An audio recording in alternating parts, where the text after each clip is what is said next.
This 2026 offseason, one college football team added 70 new players. That's right, 7-0. And almost no one is talking about it. Prairie View A&M football just pulled off one of the wildest roster reloads we have ever seen in this transfer portal era, and it might completely change their program for the long run. So how did this even happen? To understand it, you have to start with Tremaine Jackson.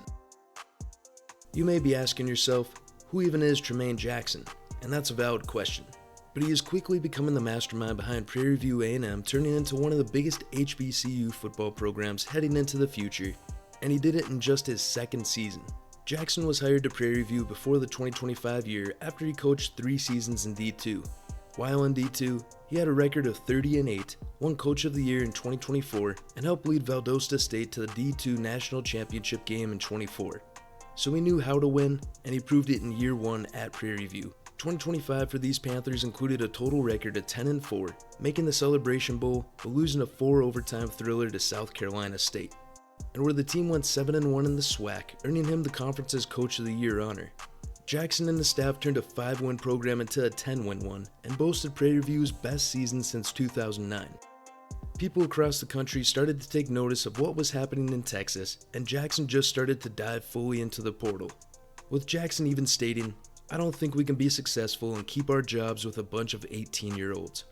Jackson wasn't lying when he said he didn't want a bunch of 18-year-olds, because for the 2026 recruiting class, Prairie View only brought in 9 high schoolers, but 3 of them were rated as 3-star recruits by 24/7 Sports. So even with a lack of high schoolers, they were all quality players.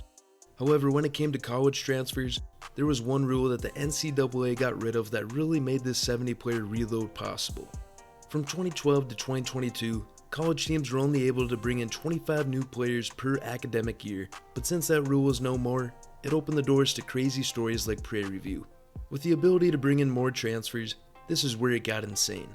FBS transfers came in with 16 players, FCS transfers were 9 players, D2 was also 16 players, with JUCO bringing in the most signings at 19. NAIA and D3 transfers being the other 8 for a total of 70 players coming in. This was one of the biggest roster overhauls we've seen in the sport, on par with Deion Sanders' first year at Colorado. Just like the high schoolers Jackson brought in, these transfers were legit contributors. At the FBS level, you had names such as safety Damani Maxon from Kansas, edge rusher Michael Riles from Oklahoma State, and safety Cameron Canterbury from Louisiana Monroe, all 3-star level transfer talents from portal sites. In total, Prairie View pulled players from 13 different FBS programs. At the FCS level, Georgetown quarterback Des Thomas II stood out, putting up 1,400 passing yards and 12 total touchdowns. You also had Northern Arizona defensive back Nahamani Harris, who recorded 19 tackles and 2 pass breakups in just 9 games. Then JUCO standouts were DN Chase Walker of Blinn Junior College, who had 14 TFLs, Keon Harris from Jones College, who had 9 rushing touchdowns in 9 games, and Coffeyville defensive back Brandon Hayward, who had 20 tackles and 2 interceptions. This was a calculated overhaul, pulling talent from every level of college football. But with a roster this new, the question isn't how talented they are, it's whether it can actually work. So what does this mean for Prairie View? First, let's talk about the risk. Bringing in 70 new players sounds exciting, but it almost guarantees one thing: early chemistry issues. This is basically an entirely new team, and that could lead to a slow start, especially in those first few games where unexpected losses could happen. And on top of that, not every transfer is gonna hit. We've seen this across college football. Guys who look like perfect additions on paper just don't pan out in the new program or system. The example again is Deion Sanders at Colorado. That massive roster overhaul led to a lot of hype, but the first season still ended at 4-8. Now Prairie View's situation is a little different, with Tremaine Jackson and his staff being there a year prior.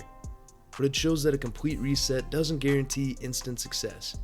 So yeah, this could absolutely backfire, but now let's flip it to the upside because it's just as big.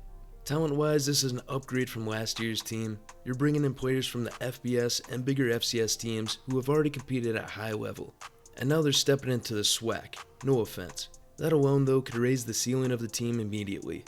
And on top of that, you're hoping those players bring a different mindset, like a big program culture that could elevate everything from preparation to expectations at Prairie View. Experience matters too. These aren't freshmen learning everything for the first time. These are older players who have been through college, the practices, seen real game speed, the learning curve should be much smaller. And if this actually works, Prairie View might not even need a traditional rebuild again. This could fast track them into sustained success. So what does this mean for the next season and the upcoming season's results? They're coming off a SWAC championship and a Celebration Bowl appearance without these transfers. So the expectation now isn't just to compete, but to start dominating. We're talking about chasing undefeated seasons and establishing themselves as the new powerhouse in HBCU football. At the end of the day, this is either going to be one of the smartest rebuilds in college football or one of the most chaotic experiments we've ever seen. Either way, it's going to be a must-watch. Now 70 transfers in one offseason just doesn't happen, and it all comes back to Tremaine Jackson and his vision. So the real question is, did PV just build a contender overnight or a team that won't be able to hold itself together? Because what happens next season could change how not only HBCU programs, but how other colleges build their rosters forever.